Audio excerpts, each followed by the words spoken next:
When it comes to fantasy football drafts, every format requires its own strategy. And when it comes to best ball drafts, you definitely want to shoot for upside most of the time. When it comes to the more traditional leagues where you're in your league with your buddies or your college buddies or maybe your family, you might want to have a good mix of guys who have a super high ceiling but also have no chance of busting at all. Now, some of the running backs on this list may not have the highest ceiling.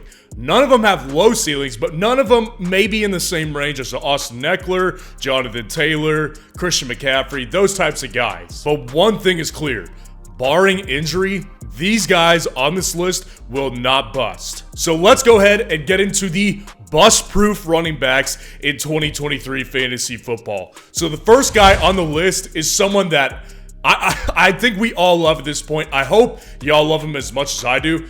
It is Nick Chubb of the Cleveland Browns, man. Now, here's the thing. I could come out here and talk about the quarterback narrative. He's going to have a better quarterback this year with Deshaun Watson, now that he's got a full offseason under his belt, and he's going to start for the entire season. I could come out here and say that like other people have. To me, honestly, it's irrelevant to the actual reason that he's going to be bust-proof this year. And the reason why is because I actually think the narrative has changed a little bit on Chubb. Dude, it felt like it took years for people to finally realize how great of a player Nick Chubb is. I felt like I had to do that every single year. I had to come out here, especially last season before the season.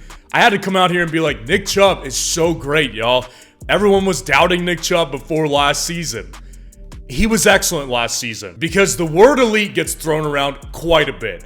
Nick Chubb really, truly is an elite player. I think we can all acknowledge it. Hopefully we can. Last year, he's already did 17.8 attempts per game, 5.1 yards per carry, 89.7 yards per game, and 15.8 fantasy points per game. So that was still with Kareem Hunt on the roster, guys. Kareem Hunt got plenty of volume.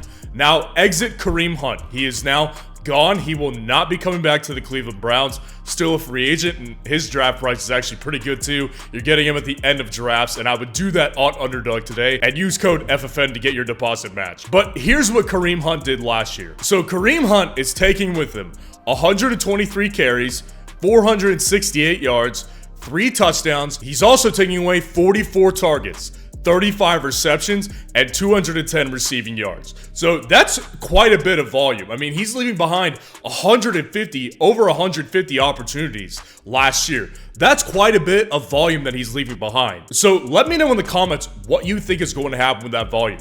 Because the one thing that I've seen across the board from quite a few fantasy football content creators this offseason is that, well, it's going to be Jerome Ford. He's going to step up and take the Kareem Hunt role as that second-year running back out of Cincinnati.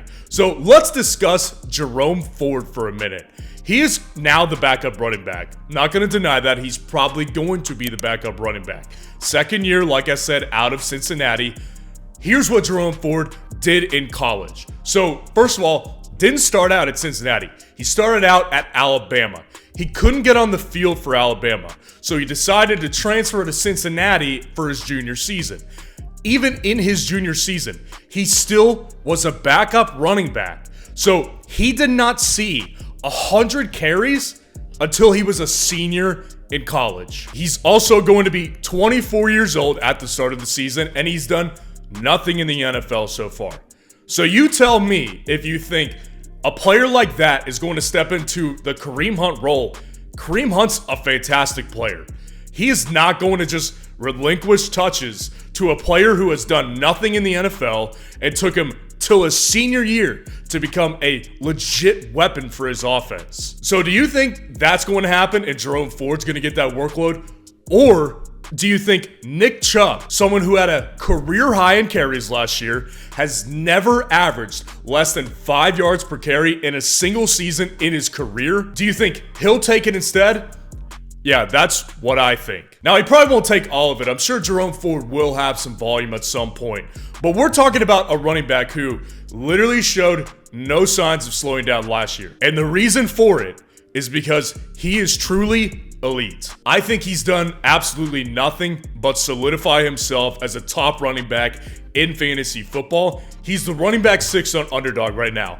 I'm starting to draft more of him because I want to get shares of him, just because not only is he bust proof, but he does have a top 5 running back ceiling. So you know what you're going to get with Nick Chubb. And I need to tell you guys something really important.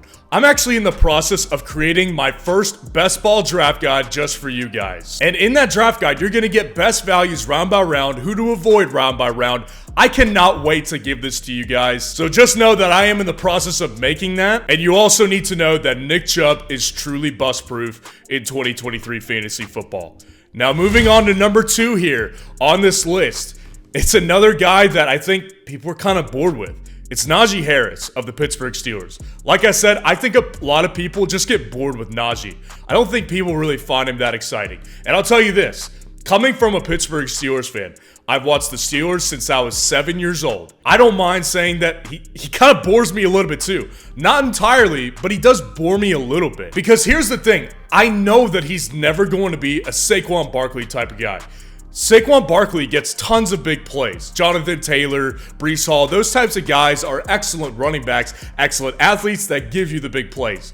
You don't really get that with Naji Harris.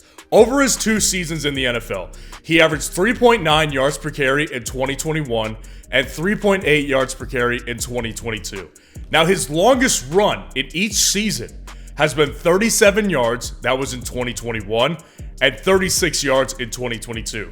So you basically know what you're getting from Naji Harris. Naji is not a big play guy, so he doesn't exactly have tons of big play ability, and he's not going to go out there and give you 40-point games like the other guys that I just mentioned can and should do at some point in their NFL careers. So like I said, from a Steelers fan's perspective, I can be intellectually honest about this one, because above all else, providing honest and accurate fantasy analysis is my top priority above anything else, above being a Pittsburgh Steelers fan. So I can be objectively honest about Naji Harris. With that in mind, here's why Naji Harris is bust proof this year. First of all, Naji Harris does not miss any games. Period. End of story. The last time he missed a football game was in 2017. That is unbelievable. That's unheard of. There are not many guys in this league that have never missed a game in 6 or 7 years. That is absolutely unheard of. And that's the thing. He's been injured between that time period and now. It's not like he's just gone on this really lucky stream of no injuries. No, he's been injured. He started out the season last season with an injury, and I'll get to that in a minute. But what Naji did in 2021, I just want to go through that real quick. So he had 18.1 attempts per game, 3.9 yards per carry, and 307 total carries. So the reason I say he was injured last season at the start of the year is because, first of all, it was not very well reported, but he had a Lisfranc foot injury in training camp that bled into the start of the season. That was very underreported. The Steelers wanted to keep that under wraps, and so it didn't really get out to a national level. Well, from a local news perspective, it was absolutely out there and it was common knowledge. And honestly, his numbers prove it a little bit, and I'll get into that in a minute. In 2022, he averaged 16 attempts per game, 3.8 yards per carry, and 272 total carries. He was the running back 14 last year. With the injuries, still played every single game, but he was the running back 5 over the last 8 games. That should tell you something. What it tells you, and what you can see here, is that the biggest change for Naji was not only his lessened amount of carries in that same time span of 17 games, but also his lessened amount of targets that he saw.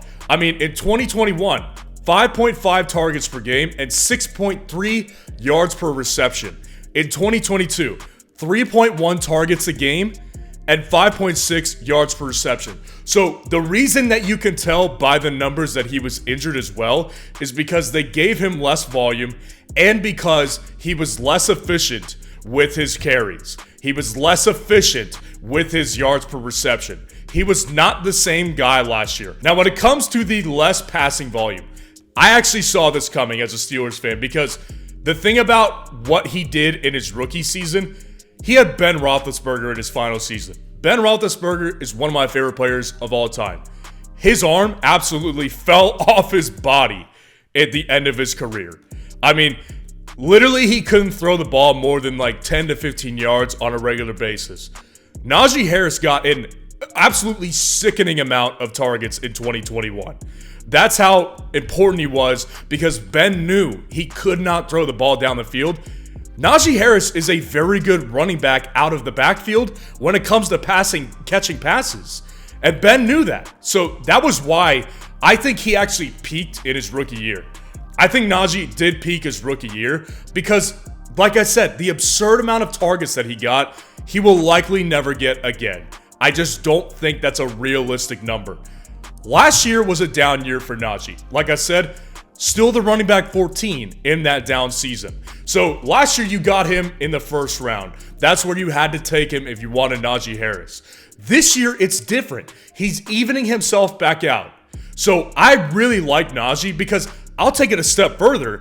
Not only is he bust-proof based on his lack of missing games and his definite volume that's going to be coming, he's one of the last true bell cow running backs in the NFL, but he actually does have upside for more. Because what the Steelers have done, they absolutely improved the offensive line. They made big moves in free agency, and they traded up to get the left tackle out of Georgia. He will start immediately. So the offensive line is going to be better.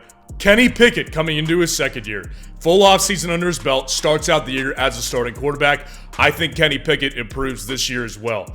Naji Harris should be healthy coming into the season, so he is going to get more volume, and that is Naji's bread and butter.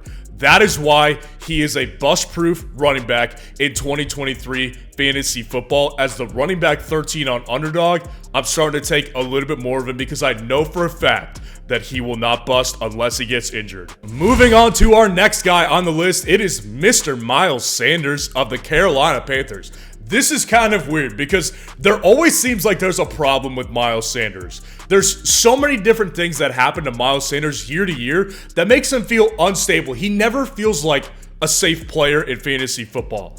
Whether it's injuries, whether it's inconsistent play, I hear you. I don't think that ever I have considered him to be a safe player until this year. This is the first year I think of Miles Sanders as a bust-proof player. Because let's look back at his time with Philadelphia real quick.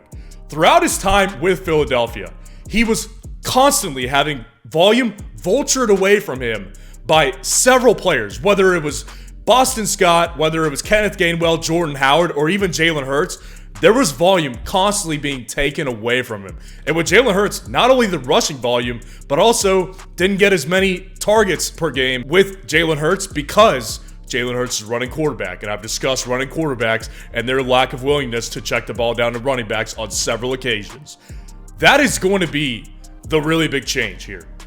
This is the big change for Miles Sanders, because let's start out with who he has to compete with volume in Carolina. So without all those guys, Boston Scott, Kenneth Gainwell, Jordan Howard, Jalen Hurts, all pretty decent running backs at some extent, right? They were all taking volume from him. Here's what he has to compete with in Carolina. Chuba Hubbard. And look at the names on the list right there on the screen.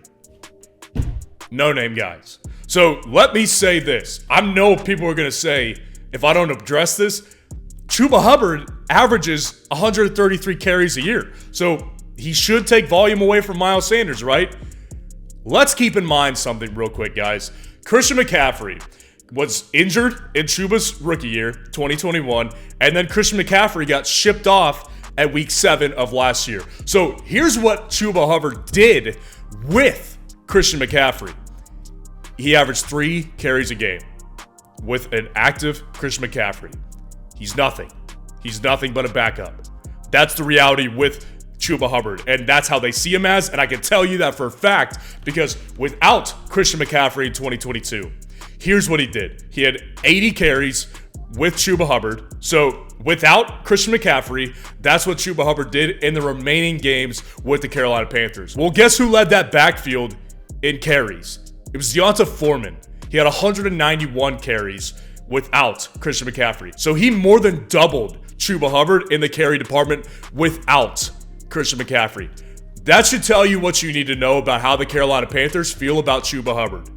And that was with a running back, Deonta Foreman, that they had no major money attached to. Now enter a player, Miles Sanders, that they invested big in at the running back position. They signed him to a 4-year, $25 million deal with $13 million guaranteed and $11 million at signing. Now, for a wide receiver, a quarterback, that's not big at all. For a running back, this is big. That is a lot of money to be tied to with a running back. Now, with his efficiency, he averages 5 yards per carry on his career. He's been a very efficient running back. Obviously, the big difference is that Philadelphia has been a very good team to great team during Miles Sanders' tenure with the team. So absolutely, that number is going to drop on a much worse offense in 2023. But even if that efficiency level drops, he is still going to see all of the volume. And if he stays healthy, not only is he bust-proof, but I actually see the upside with Miles Sanders because with a rookie quarterback and not many wide receiver talent to speak of, there's absolutely a path that Miles Sanders gets close to what he had in target totals in 2019 with Carson Wentz. The path here for Miles Sanders is absolutely bust-proof, and he actually has a pretty good ceiling too if he can stay healthy. He's the running back 19 on Underdog. I've drafted a ton of Dameon Pierce already. That's why I am starting to shift my strategy so I can get more shares of Miles Sanders, because at that price, not only is he bust-proof, but he has a great ceiling. That is why Miles Sanders is bust-proof in 2023 fantasy football. Let me know what you think of this list in the comments below, and make sure to like the video if you got value from it, and subscribe to the channel if you play fantasy football. And if you want to know who the bust-proof wide receivers are in 2023, click on this video right here.